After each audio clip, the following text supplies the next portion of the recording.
What's up, everybody? Chris here from CTJ, the Saiyan Elites, bringing you guys an actual commentary battle this time on the channel, the first one I've done.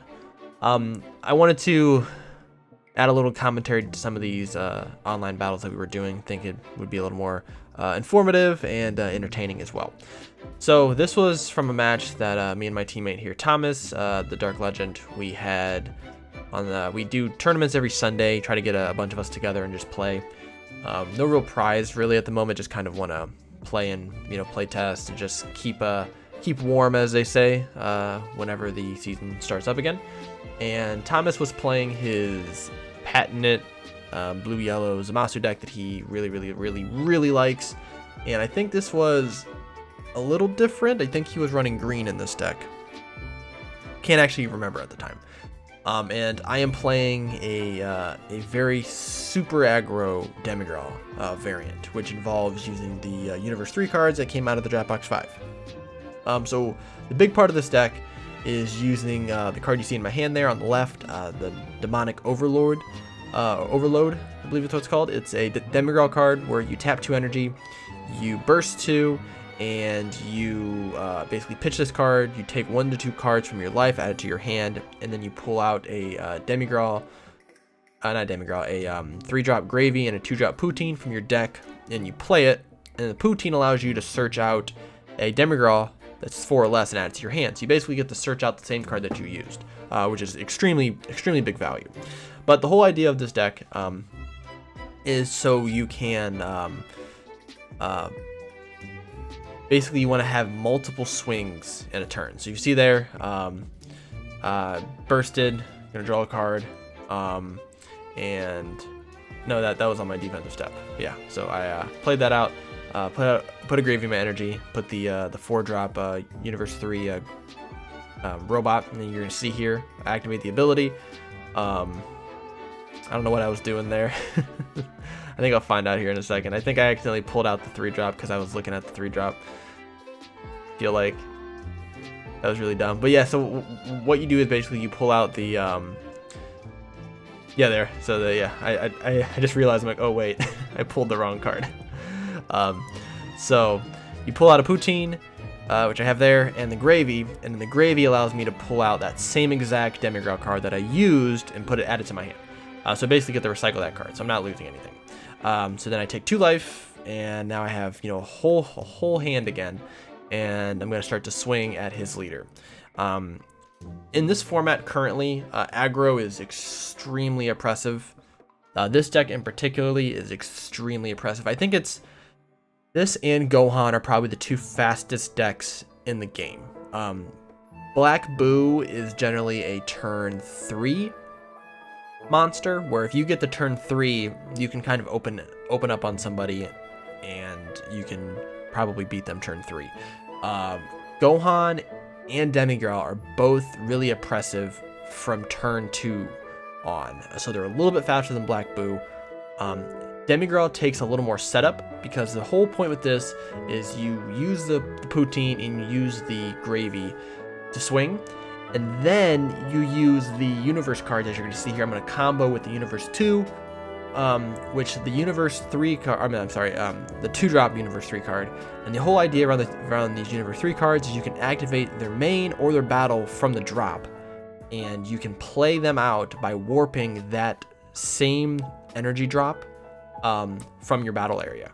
That's not a Universe 3, so you can't loop Universe 3 cards. They changed it. They did an errata, I think, the day of them dropping, because they realized they made a printing mistake.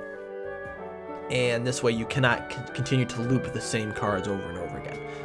Or you can't loop Universe 3 cards over and over again. So basically what I'll do is I swing with the 2-drop, I swing with the 3-drop, and then I'm going to pull the 2-drop and the 3-drop from my drop area and then warp Poutine and Gravy. Now in most decks, it's like, okay, well, why would I want to warp them? I'm not going to get them back. But because of my Demonic Overload, the Demigra card, I'm able to actually pull Poutines and Gravies from my warp if I really want to play them out instead of from my deck. So it gives it a little extra power there. And I think Thomas here, I think he's looking at his hand or something to play. No, I think he ended up taking it. And I'm going to swing with my swung with leader. and I was looking through my drop area because I wanted to make sure that I had the appropriate cards in there. So he took the life from my leader. And now I'm going to activate the 2-drop ability and Warp Poutine. And now I basically removed a rest moded 2-drop 10k for a active mode 2-drop 15k. Extremely strong. And I'm going to do the same thing with Gravy. Now the Gravy one is not as good because you're losing a 20k, but it's also in rest mode, so I could grab one of these out and swing. Another really cool thing you can do with this is because it's an active battle, if someone's swinging at a battle card you have on the field, you actually can activate battle and send that card to the warp and put one of these cards out in active mode, and then it basically fizzles out the attack.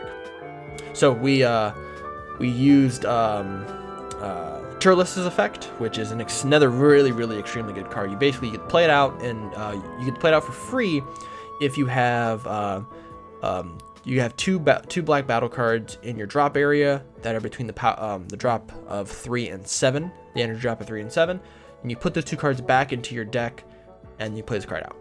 And it is dual attack as well, so I put the card in here. I don't believe I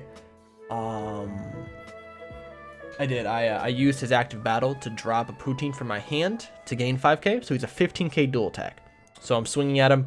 He's already down to 2 life on my turn 2, which is pretty intense. He doesn't really have much to go off of now. He has to, Zamasu really likes to play for late game. And the biggest thing with Zamasu is that you can't awaken unless your opponent's at 3 life, or at 3 energy. And with this deck, I really don't need, if I'm playing against Zamasu, I don't need to go above 2 energy. I have enough for Demonic Absorption, or the Demonic Overload, and next turn I will be able to use Demonic Overload, take 2 life, and then I can restand those energy by awakening.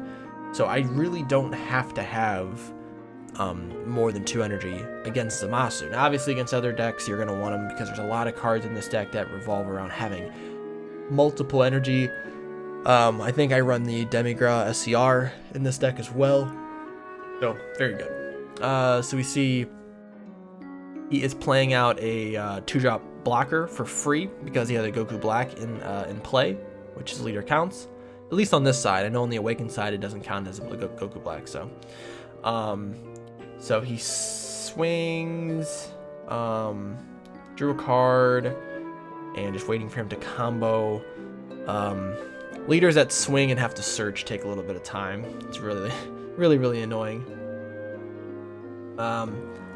Looks like one card to his main deck. Oh, he was pulling out. Okay, so he pulls out the Goku Black, the Replicator, which is a very good card for Goku Black. Goku Black is very fun. It's really impressive. It's really impressive later because you're able to put all your opponent's battle cards, or most of your opponent's battle cards, in your energy, which is really annoying. So I ended up taking the life because I wanted the. So now I actually only have to take 1 life in order to awaken now, which is really nice. So I drew into the Super Saiyan 3 Trunks, which is some spicy tech that I like to put in this deck because it's just extremely strong. It's an Overrealm 15 that has double strike, or has crit, I believe, one of the two. But then you can give the other keyword skill if you drop a card from your hand and send it to the warp. So it's a really strong card. So we're using the Demonic Overload again. We pull out a Poutine. I did not have a Gravy, and for whatever reason in my brain, I didn't decide to look in my warp. It's good. I've only played this deck maybe twice, so I'm still not super familiar with these cards. So I could have just pulled that Gravy from my warp and played another battle card. So decided not to do that. So I think we're gonna awaken here. Yep. And on Demigra's Awaken side, you draw once every time you attack, and you are able to shuffle 3 cards from your warp back into your drop, so you get to fill up your Overrealm. And Demigra has a awesome keyword skill called Wormhole, where you can actually Overrealm or Dark Overrealm twice. You're only able to do it once generally, but he's allowed to break the rules with this ability, so he's allowed to do it twice. So uses Flying Nimbus and Yep. So he drops the yellow card, which means I can only attack 1 more time with battle cards. So he blocked my 15k. So I could swing with one of these cards, or the trunks there I have in my hand. I don't remember what I swing with here. I'm assuming I use the Mira there, because that would seem like the best option. So yeah, I woke in there. Whatever reason, I didn't restand energy, which is probably, you know, that we're friends, so we're not gonna hold each other accountable for that. But I should have restood my energy when I did that. I don't know why. So I swung, drew a card. He demagics and restands his energy, and now I am in a pickle here. So okay, I can use the trunks here. So I'm going to overwhelm trunks, and I have not overwhelmed yet. So play this out, and I'm going to swing with trunks to his leader. And so yeah, he has crit when you summon him with overwhelm. So he has crit right now. So he's 15k crit. So active battle. I think I'm looking for a card to drop. And oh no, I didn't. Oh no, I did. Yeah, he ended up taking the life. Let's see if he ended up taking the life or not. He did not. Maybe he comboed out of it. Oh no, he used the blocker. That's right. Yeah, so he used the blocker, so he blocked my trunks attack. The nice thing is too with the overwhelm cards is when you play out, so let's say I played out that 3-drop. If I had another 3-drop Nagrishi, which is the Universe 3 robot, if I had one of those in my drop area, I could summon that card out and send Trunks to the warp before the turn's over. So I get to have a free body on board.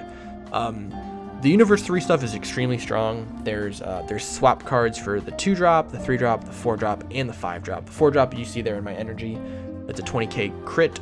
And then the 5-drop is, I believe it's Anilaza. It's a 25k double strike barrier, which is extremely strong. I don't think I run a ton of the 5-drops in this deck, and truthfully, when I'll make my deck profile about this, you should really pick 2 of those energy costs that you want to play around. Whether it's the 2-drop and the 3-drop, whether it's the 3-drop and the 5-drop, the 4-drop and the 5. You want to pick 2 of those combinations to play from. So he plays a Plane of Destruction, which I believe he plays it out, gives him a power boost, and then he plays it in his energy and rest mode after he's done using it. So he plays out this the Invitation of Darkness, and I Super Kamehameha it because I do not want to have that on the board, because that card will make me put an energy, put one of my battle cards in the energy, and wanted to get rid of it. Now this, I think this card gets around barrier, if I'm not mistaken, because it's the card that's being played. Yeah, so it's a card that's being played, so it gets around barrier, which is pretty nice. That card is released. I think I main board 3 of those in this deck for the red matchup, which is probably by far the worst, just because of Topo. It's extremely hard to get around Topo, and you're able to just pop Topo, send him to the warp, and you don't have to deal with them. So here we got 4 battle cards on board. We're in a really good position. I end up overwhelming 3 cards back over, unoverwhelming, I should say, sending him to my drop. And I tap 1, overwhelm 7, to play out Mira Assault from the Skies. This card is really good, came out with Draft Box 4. It's double strike, you draw 1, and at the end of your turn you get the restand in energy. So I swing, so he's 30k double strike. He says no combos, and I just start piling on the cards here. And I think that's ended up being game. Yep, ended up being game. So let me know what you guys think of these type of battles, and if you guys want to see me commentate more of these battles, we'll do that in the future. Until then, like and subscribe, follow us on YouTube and Twitter, and I'll see you guys in the next video.